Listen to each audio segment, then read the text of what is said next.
queridos alunos, estamos de volta para mais uma aula, dando continuidade na apostila Aconselhamento e Orientação Familiar. Nós estamos hoje compartilhando da aula do capítulo 5. Eu gostaria de compartilhar com vocês, nesse capítulo 5 do Aconselhamento e Orientação Familiar, dessa matéria tão bacana e tão edificante para as nossas vidas diárias, que a gente vai compartilhar hoje, vai falar sobre sexo no casamento, né? E nós iremos compartilhando isso, esse capítulo traz grande edificação para as nossas vidas, traz grande orientação para que a gente venha orientar, traz uma reflexão para as nossas vidas e também para nós orientarmos os nossos filhos, orientação para amigos. A gente tem esse momento da gente refletir e ver realmente o benefício do sexo no casamento. A introdução diz para nós assim: depois dos problemas de comunicação e dos problemas financeiros e relacionamento sexual é a próxima causa de divórcio e dificuldade no universo do matrimônio. Vamos tratar nesse capítulo a este respeito, para escrever a respeito do sexo dentro do casamento. Esperamos que seja óbvio a você, caro aluno, que este tipo de aconselhamento deve se restringir a conselhos para casados e como casamento pode ser duradouro, maduros e estruturados na palavra de Deus. Deus nos orienta, nos explica e nos orienta em todas as áreas. Esta é uma área na qual nem todos os casais estão aptos a conversar com os conselheiros devido aos bloqueios e à vergonha da exposição sobre a sua intimidade. Nesse sentido, o aconselhamento deve buscar orientação e direção do Espírito Santo durante as conversas, ao qual o casal conseguir identificar indiretamente as causas do seu problema. Vamos verificar neste capítulo alguns sintomas de problemas na qual a área sexual, bem como os problemas podem ser trazidos para o sexo no casamento, e nós iremos ter a oportunidade de aconselhar os casais dentro dessa área. Este capítulo também vai poder auxiliar os alunos solteiros a entender o propósito do sexo dentro do casamento e a auxiliar a não terem problemas quando encontrarem a sua metade. Vamos lá? Estão preparados? Então vamos lá para essa aula.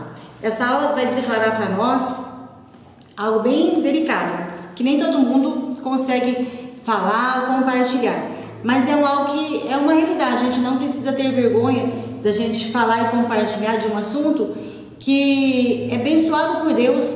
O sexo dentro do casamento, ele é abençoado por Deus. E nós vamos falar sobre a santidade do sexo. A introdução do tópico 1 diz assim para nós: vivemos em uma sociedade onde os valores morais estão cada vez mais deturpados, onde o casamento foi banalizado, a pornografia está presente em todos os níveis da mídia.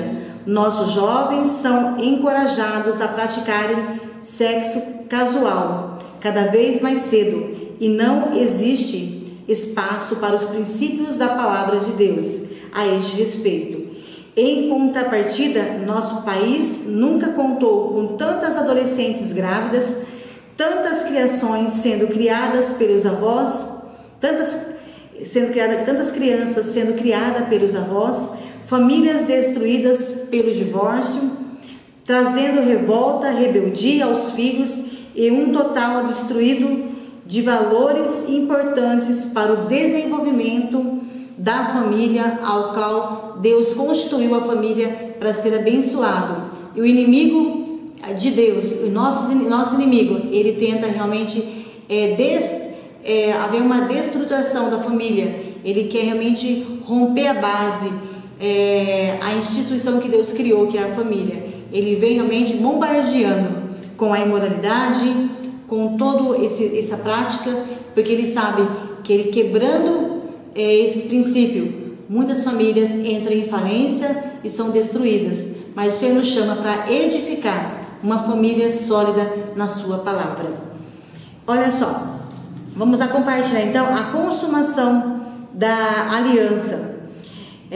No Antigo Testamento, toda aliança constituída era selada com sangue, em especial a circuncisão. E nós vemos que no batismo simboliza a morte para a antiga vida e o renascimento para com Cristo, uma nova vida. No casamento também é um relacionamento de aliança, é o símbolo dessa aliança, é o ato sexual, né? É a consumação de duas pessoas que se amam, que vão se tornar uma só carne, né? É o ato sexual, é a aliança do amor, da cumplicidade entre duas pessoas que se amam. A entrega entre os cônjuges tem um caráter sagrado. Então o sexo, ele é sagrado, é uma aliança que é feita entre homem e mulher que se ama. Há uma entrega, há uma renúncia, há uma cumplicidade para edificar e os dois tornar uma só carne. Então o sexo é abençoado, é sagrado, é uma aliança dentro de casamento entre um homem e uma mulher que se amam. Você se lembra do tópico sobre finanças, quando falamos que o dízimo é santo? Podemos aplicar o mesmo princípio para o sexo dentro do casamento. O ato sexual é santo, o ato da prática do céu é santo. Ali, você realmente praticar o ato sexual com a tua esposa, com o seu marido, debaixo da bênção de Deus, é santo, é sagrado. Você sentir prazer pelo teu marido, você, marido, sentir pela tua esposa, isso é abençoado. Deus fez o sexo, Deus preparou esse momento para o homem e para a mulher, e Ele abençoou, e não tem maldade nenhuma, malícia nenhuma quando você faz isso dentro do casamento. O ato sexual é santo no sentido de ser separado para o casal, como a consumação do seu amor, constituindo o que foi constituído por Deus. Com este caráter santo e espiritual, não é de estranhar que o sexo tem sido tão deturpado em nossos dias, porque tem acontecido tanta imoralidade, tentando realmente quebrar isso que Deus colocou para ser abençoado.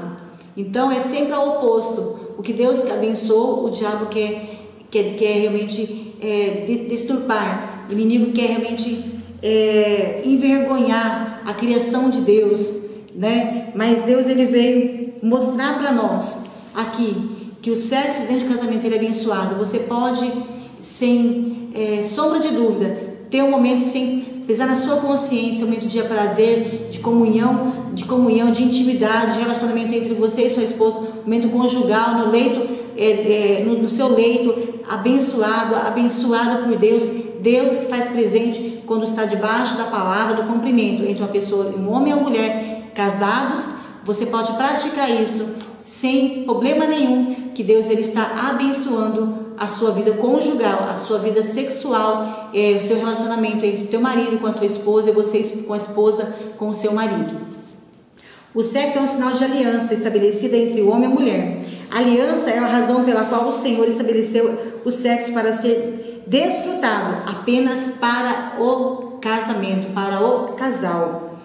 É importante salientar que o sexo não é um ato destinado para a luxúria, para a imoralidade, mas sim para demonstrar a entrega de um amor verdadeiro. Um amor verdadeiro tem uma entrega, e isso vem selar, e através do sexo você está mostrando a aliança, a fidelidade, o comprometimento de uma entrega ao amor verdadeiro, de uma cumplicidade que você vai ser da sua esposa e você, esposa, vai ser do seu marido, né? E isso gera um amor verdadeiro, um fortalecimento, uma edificação sólida e prazerosa na bênção do nosso Deus. É importante também vocês entenderem que a relação sexual fora do casamento é pecado. Sexo fora do casamento é pecado. É pecado o sexo entre duas pessoas que são jovens, que são solteiras, fora do casamento, é pecado e é chamado de fornicação. A relação sexual entre duas pessoas que são casadas fora do casamento, ali é adultério. E a relação sexual entre pessoa e animal é chamado de bestialismo. Isso é pecado, é abominação diante de Deus. E infelizmente, o mundo aí fora, nos dias atuais, tem colocado, deturpado, né? Feito as pessoas a se deitarem com animais, as orgias, a imoralidade tem aumentado cada dia mais. desvalorizando, desonrando aquilo que Deus criou, que é abençoado. E também nós vemos o que? O sexo, né? Entre o mesmo sexo. Isso é abominação diante de Deus, Deus abomina e é pecado. Todas essas práticas são listadas na palavra de Deus e devem ser entendidas como pecado. Todas esse princípio Deus mostra na sua palavra que é pecado. Lê Coríntios, 1 Coríntios, 2 Coríntios, você meditando e lendo, você vai refletir ali o que fala sobre isso. Nós vemos o Novo Testamento ensinando, nós vemos lá no livro de Romanos ensinando, nós vemos a palavra do Senhor sempre ensinando, e a gente vê o Senhor nos falando lá em Apocalipse, lá no livro de Gálatas, vem mostrando para nós que a prática desse ato leva à condenação eterna, se não houver um arrependimento. Então nós precisamos aprender, se nós queremos ter um casamento abençoado, queremos realmente desfrutar desse benefício que Deus deu dentro do casamento, faça da maneira correta, abençoadora por Deus, e dessa forma nós só seremos recompensados com a nossa fidelidade, com a nossa conduta correta, com a nossa vida moral debaixo da palavra, do princípio da palavra de Deus. Nós só teremos a ganhar com isso, porque tudo que é fora do princípio da palavra de Deus, a imoralidade, essas práticas, o sexo fora do casamento, ela é pecado e Deus abomina, e nós podemos perder a salvação, a vida eterna, por uma prática que está fora da palavra de Deus, fora do casamento. Queremos desfrutar? Façamos da maneira correta, casando com a pessoa que amamos, demonstrando isso, e nós teremos essa consumação. Ela é prazerosa e edificada dentro do casamento e de um amor verdadeiro. Nós vemos aqui também consequências do sexo antes do casamento. Qual a consequência do sexo antes do casamento? A gente vê que o sexo antes do casamento tende a levar ao rompimento do relacionamento antes do casamento, que aconteça, porque você antecipou aquilo que era para ser consumado dentro de um casamento. Aquele que tem relações sexuais antes do casamento tende a ter casamentos menos felizes. A atração física é uma base inadequada sobre a qual construir um relacionamento duradouro. Aqueles que têm relacionamento sexual pré-nupcial são mais propensos a terminar os seus casamentos em divórcio. Pessoas e casais que têm relacionamento sexual pré-nupcial são mais propensos a terem extras conjugais também. Relacionamento sexual antes do casamento pode levar você a se casar com uma pessoa que não é a pessoa certa para você. O sexo pode lhe cegar, porque você vai estar trazendo prazer para a carne, mas você realmente não vai estar vendo, analisando dentro do namoro, dentro do noivado, as qualidades, o perfil, a compatibilidade, a compatibilidade um entre o outro, vendo vários assuntos que é importante para você edificar, buscando realmente saber se é a pessoa certa para a tua vida, que você quer viver para sempre. Então é muito importante. Só, meu Deus, e agora? Agora Deus dá uma oportunidade, sempre Deus dá uma vírgula para a gente poder realmente, mas olha só, o Senhor nos diz aqui, mas caso isso existiu, ou você de repente está cometendo esse ato, Deus dá uma chance do quê? De arrependimento, de você parar. E aí o Senhor faz o quê? Olha só o que diz para nós.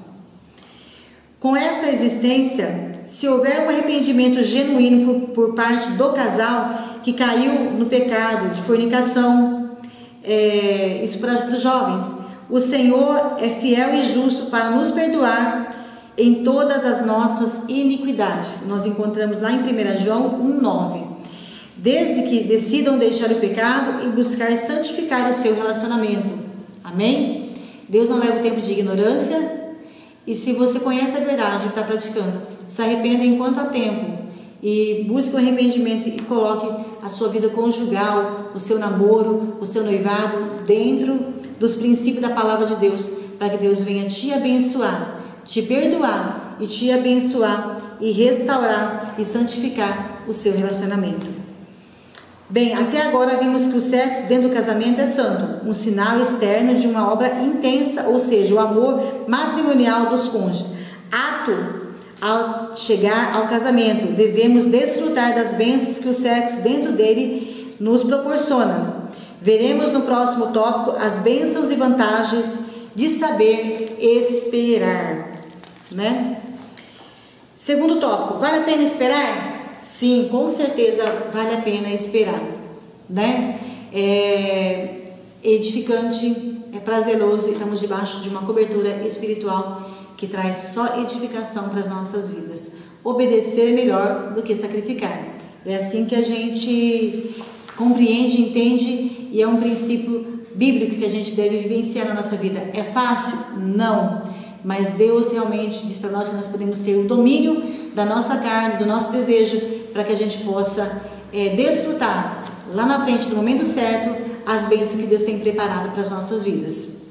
Vale a pena esperar. Introdução: o sexo foi criado para ser bom, agradar. A grande verdade é que Deus criou o sexo para ser um ato mais desejado por um homem em relação a uma mulher. Desse modo, ambos povoariam e encheriam a terra, e a ordenança divina seria cumprida. Deus criou o prazer do sexo para que o homem e a mulher não se sentissem forçados a povoar a terra, mas sentissem prazer em executar. Então o sexo não é uma obrigação, mas tem que ser realizado com amor genuíno. Por isso tem que ser praticado entre duas pessoas que se amam, duas pessoas realmente que têm certeza que vai ter uma entrega já com amor, não por obrigação, não por imposição, mas é uma entrega que você vai entregar realmente o seu corpo ali naquele momento da consumação do sexo, dentro de duas pessoas que se amam, que desejam se relacionar e ter esse momento de intimidade. Vamos lá? Podemos definir de maneira didática o propósito do sexo no casamento da seguinte maneira. Vamos lá. Primeiro, é para ser desfrutado, é em meio da comunicação entre o casal, tem que ter comunicação, não é algo que chegou, né? Não, é algo que você tem que ter comunicação, algo de comum acordo. É para o prazer do casal, é para propiciação e é uma experiência de entrega, né? Então, olha só, é muito bacana. É algo que você faz não por obrigação, que você é obrigado, porque você é imposto, mas é uma entrega natural que vai, um envolvimento que vai acontecendo através do amor, do relacionamento, da intimidade e do desejo de estar junto, de se relacionar, de ser uma só carne com aquela pessoa, porque você ama verdadeiramente o seu cônjuge e dessa forma você vai consumar o ato do sexo debaixo da bênção de Deus. Como desfrutar de um bom relacionamento sexual? O casal deve sempre lembrar de que além do marido e mulher, devem ser melhores amigos. Se a comunicação entre o casal estiver prejudicada pelos problemas do dia a dia, o relacionamento sexual não será pleno, não será realmente algo satisfatório, mas será apenas uma necessidade para gerar o prazer para o seu cônjuge, e isso está fora da palavra de Deus, do princípio. Por exemplo, as mulheres precisam saber que seus maridos as acham belas e lindas, para que mantenham sua autoestima elevada e se sintam desejadas e amadas. Então, para ser consumado o sexo precisa de investimento. Você precisa, o sexo ele não começa à noite na cama apenas. Ele não é consumado apenas à noite para ser consumado no leito matrimonial, mas ele é preparado ao longo do dia a dia. Começa de manhã no elogio, numa palavra no meio do dia, num carinho, num toque, num abraço, num beijo. E é isso, o envolvimento da comunicação, do diálogo, do respeito, do elogio, isso traz o desejo de se relacionar e de ter intimidade com o seu cônjuge. No mesmo sentido, os homens necessitam se sentirem valorizados para assumirem o papel para o qual foram chamados, serem os líderes de seus lares e sentirem valorizados por sua família. Nenhum homem conseguirá se sentir o líder da casa e o esposo admirado por sua esposa. Se a esposa maltrata, grita, não dá um carinho, não dá um afeto, não valoriza o seu marido, como também acontecerá algo com eficácia um relacionamento sexo? Não terá como ter, porque será apenas algo que é mecânico.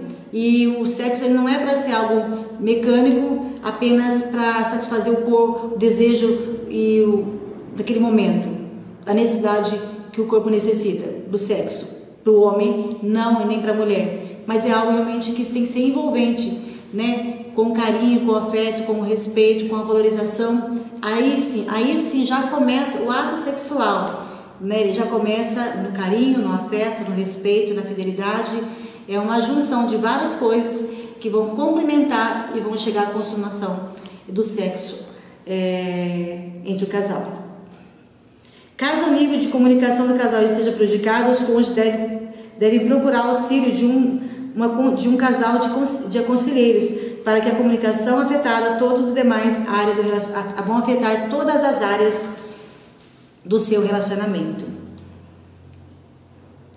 Marido e mulher devem se sentir amados um pelo outro, para que o ato de entrega seja pleno e a experiência da plenitude demonstra não apenas com palavras, mas com a importância fundamental das atitudes de um para com o outro. Nenhum esposo que diz que ama sua esposa a passa todo o tempo alisando um carro, cuidando de um carro e menosprezando a esposa no futebol, mas valoriza mais amigos lá fora do que a sua esposa. Não, valoriza mais do que a família, porque a sua esposa é sua metade e o bem-estar da sua esposa é o seu bem-estar, e isso vice-versa.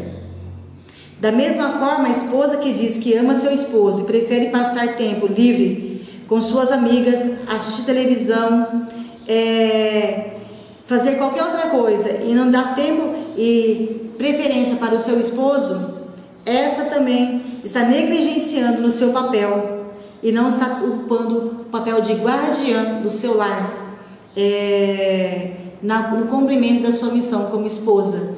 Então precisamos vigiar e termos sensibilidade para que possamos termos casamento edificado e possamos estruturar cada dia o nosso casamento em nome de Jesus. Outra questão bastante recorrente nos aconselhamentos matrimoniais está nos limites do sexo entre o casal. O que é permitido e o que é proibido. O que é permitido e o que é proibido. A mulher não tem poder sobre o seu próprio corpo, mas tem o seu marido. E também da mesma maneira, o marido não tem poder sobre o seu próprio corpo, mas tem a mulher. Está no livro de Coríntios, capítulo 7, versículo 4. E nós vemos o quê? Que a palavra de Deus nos mostra muitas referências a respeito do matrimônio, porém não temos muitas sobre sexo dentro do casamento. Podemos tomar como base o seguinte texto do apóstolo Paulo que a gente acabou de ler. A partir desse texto podemos compreender os princípios que norteiam. Nortear é que nos dá a direção correta para que a gente possa errar menos, para que a gente possa executar de maneira correta o que Deus tem ensinado e para trazer edificação para o nosso casamento. Muitos casamentos possuem problemas na área sexual pela falta de compreensão, respeito pelo aquilo que ambos concordam e sentem prazer. Mas uma vez a comunicação franca e sincera entre o casal é fundamental para que ambos façam apenas aquilo que traz satisfação para ambos, de modo que nenhum dos dois venham a forçar a situação e que não sejam algo naturais ou confortáveis para ambos. Outro elemento a ser considerado é a maturidade no ato. Quando o esposo força a esposa a fazer qualquer coisa contrária à sua vontade, existe um combate do amor contra a lascívia e a luxúria. O esposo precisa respeitar a santidade do sexo para sua esposa e vice-versa. Tudo aquilo que vai contra a naturalidade do sexo se transforma em um ato lascívio, de luxúria, um desejo egoísta. E você realmente não é uma pessoa única. Vocês são uma só carne. Então tem que ser algo de comum acordo, algo abençoador por Deus. Vocês têm que compreender e entender. Nós precisamos compreender que o sexo ele é abençoado por Deus. e é algo que vem trazer prazer. Não é uma obrigação, mas é algo que traz satisfação e realização dentro da vida de um casal, de um casal que se ama e a cada dia se relaciona com diálogo, com compreensão, com respeito, com fidelidade um para com o outro. Isso é muito importante, ok? Sendo assim, a gente finaliza e a gente vamos parar por aqui a nossa aula do capítulo 5 e a gente terá uma próxima aula e a gente vai dar continuidade sobre esse assunto. Deus abençoe, até a próxima aula, se Deus quiser. Um abração para todos, fiquem com Deus e compartilhe, leia, medite e reflite o que Deus tem para a tua vida, para a sua família e para você, marido e mulher. Deus abençoe em nome de Jesus.